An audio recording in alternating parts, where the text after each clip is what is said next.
The book Dragon's Lair. I wonder when that harpy's going to come back. He promised me he'd bring me more books to read, because I've already finished reading all the ones he brought me last time. I'm gonna have to travel further down the dungeon again so I can get to the marketplace. That is if we don't get an That is if we don't get an unexpected raid. Oh well. More morning cocktail for me then.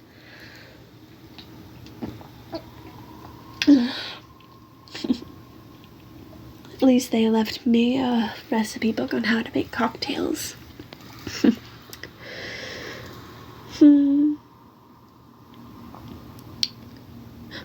a minute. I hear something. What? Oh my goodness gracious. It's a human. What's a human doing here? Well, they look like an adventurer. They look nice. Oh fuck, they're coming.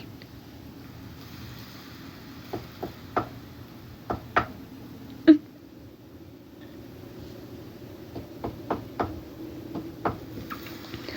knocking on my box.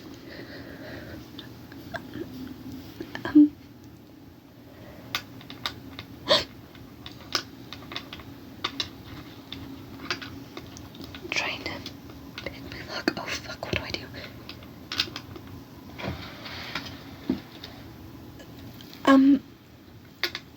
Don't do that. Hey.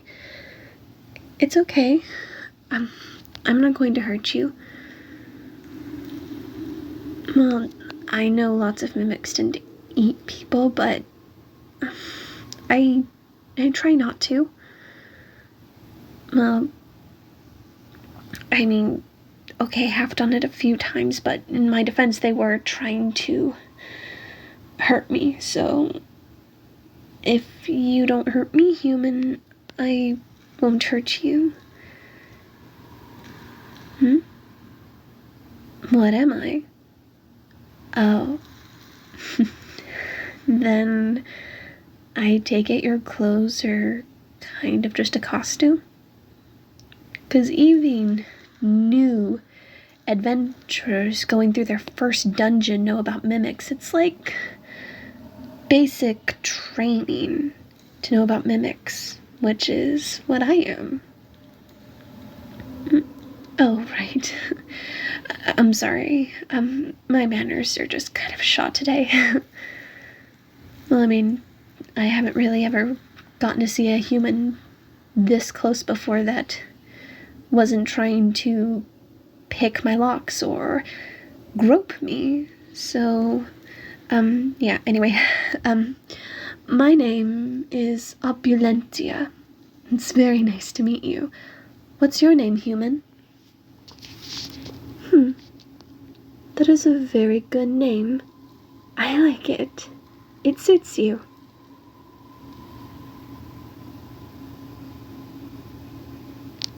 So, aside from this being your first dungeon, what brings you here?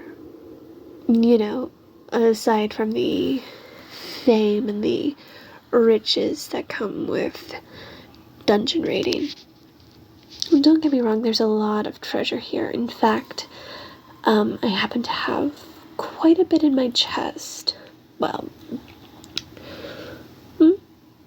oh, you see, while we mimics tend to pretend that we're full of treasure, sometimes we can collect things.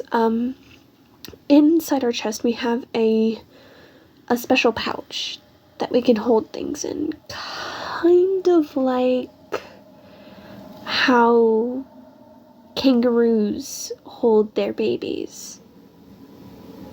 How do I know what a kangaroo is? Well, I may not be able to get out of this dungeon.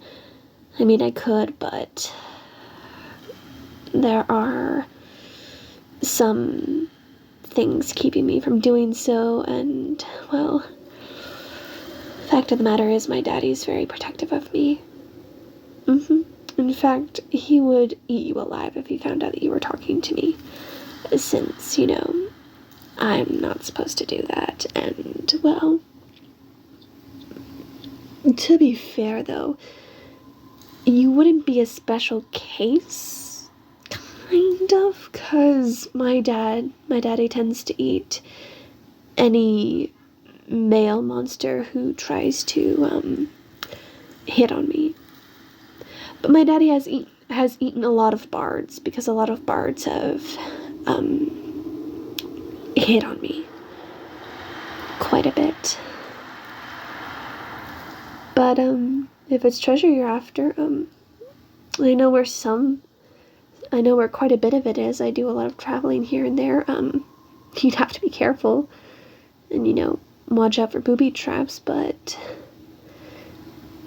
some of the levels of this dungeon are fairly easy. And I mean, I'm a mimic. I can avoid things really easy. I just have to maneuver my tentacles.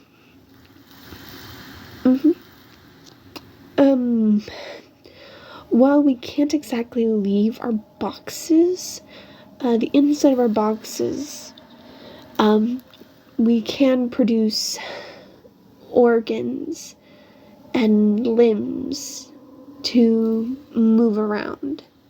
It's kind of how we get around. I know some mimics will create these giant muscular arms and they'll just walk on them.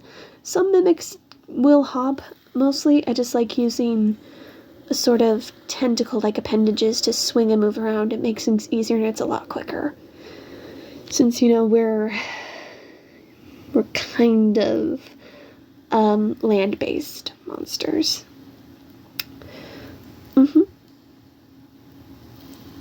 Do I have any weaknesses? Well, of course, every mimic has weaknesses, but I'm not going to tell you those.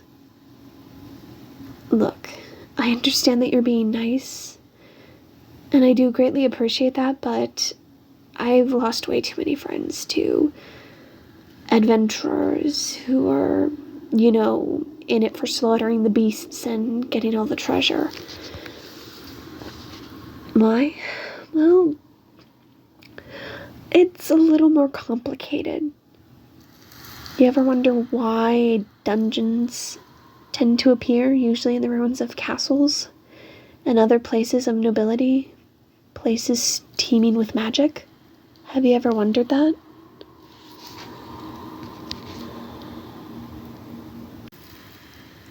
Well, here's the thing.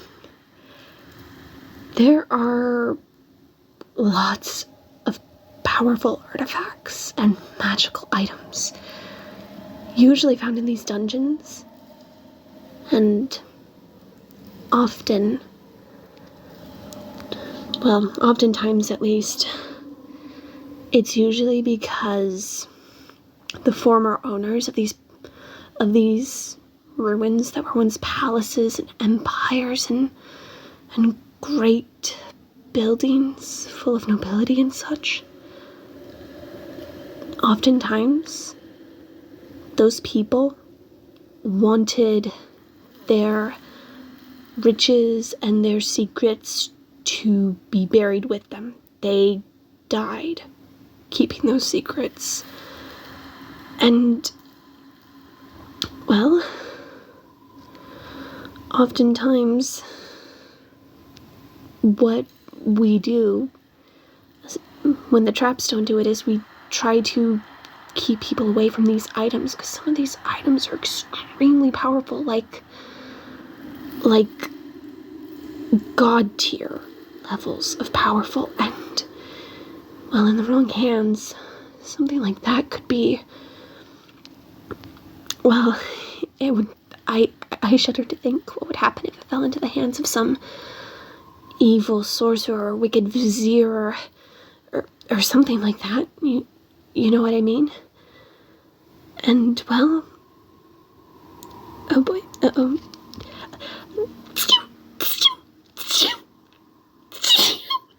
Sorry. Sorry about that. It must be your new human smell. My senses are very sensitive, especially my sense of smell. Well, that's one of the ways we're able to tell if food's nearby is by smell. Though usually when it comes to us mimics, we don't attack unless something brushes against our skin.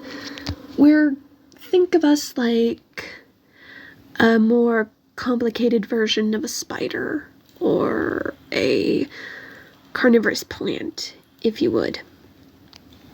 We lie in wait, and we have to wait for something to brush up against us, and most of the time it's almost always food, but we can tell if it's another mimic. Oftentimes by tendrils or, again, by smell. Well, I can't speak for everyone, but for the most part, most mimics have their own unique scent that's kind of passed down genetically. Personally, what I've been doing is, if I find any bottles of perfume in the dungeon, I tend to take those and I use them, so that way I always smell nice. I sometimes switch up the scent just to throw any male mimics off my trail. Well, for starters, I don't like it when they flirt with me and they hit on me, and second, I don't want my daddy eating them. Yeah, I love my daddy, but he's really protective, like, a lot. Like, if you so much as even look at my daughter, I will devour you. Hips first, I will garnish my cocktails with your spleen, and I will use your liver as, well, dessert, or something of the latter. My dad does not take any prisoners. I guess you could say, in a weird way, he kind of rules this dungeon. Sort of, kind of. It's kind of complicated, because oftentimes, usually at least, a dragon will be in one of these dungeons, and they usually rule the roost, and then the smaller pecking order usually falls to the strongest of the monsters, if that makes sense,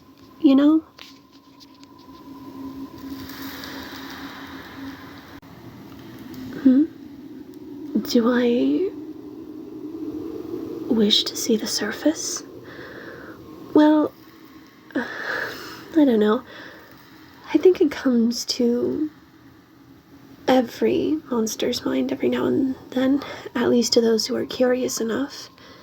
And some of us do get to see the surface. I mean, there are some bat people in here who leave the dungeons every night to go out hunting and dancing and making merriment under starlight. And I occasionally get visits from the crows, the occasional crow harpy, and there's a mockingbird harpy who comes to visit us in the dungeon. He sings a lot of really, really pretty songs, and he's really nice. I like him.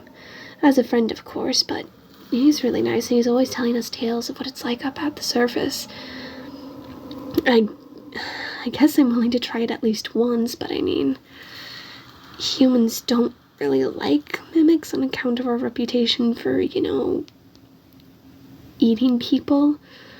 That, and well, my daddy would absolutely freak out if he found out that I left the dungeon. As again, he's very protective of me. I kind of get it. I mean, my mother was killed by a gang of rogues. They basically drowned her in a sense. They poured a lot of alcohol and wine and brandy on her and into her lock, and she just sort of drowned.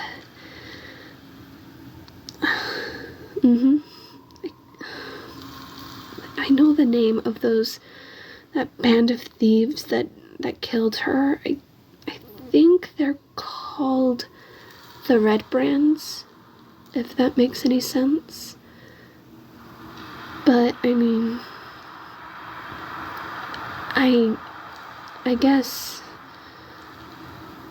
if I had the chance, I would want to go up to the surface at least once.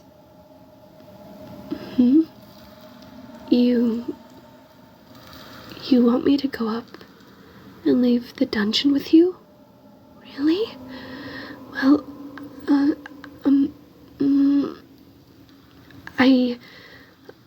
don't know. I'd have to think it over, and of course there's the sneaking out aspect, 'cause my daddy would lose his mind and his gold if he realized that I was sneaking out. I'll have to consider it, and listen, you gotta get out of here right now. Some orcs are coming this way. They bring some trade in from their country. Yeah, they're taking the back door in, but I can hear them. They're starting to wander, looking for their usual hangout spots in this dungeon. So yeah, if they see you, they're going to rip you to pieces. So you have to get out of here, like, right now. Okay, how'd you come in? Okay, past the corridor, through the vines of ivy, and over the moat that seemed to be made of liquid obsidian glass. Okay. So you're gonna want to go back that way you came, but then there's a shortcut. On your left, you will find a set of stairs, which the moonlight creeps through. Go up those stairs and you'll be out of the dungeon. After that, use your map and you can find your way back to your village. And yeah, well,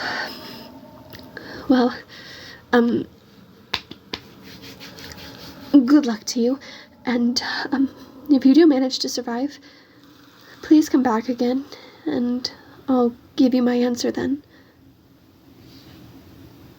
I promise. Cross my heart. Now go on, get out of here. Go. Oh wow. First time I've ever seen or spoken to a human, and already they're giving me crazy ideas. And they're so nice. I guess I really am losing my mind. Oh boy. I hope they can make it out okay.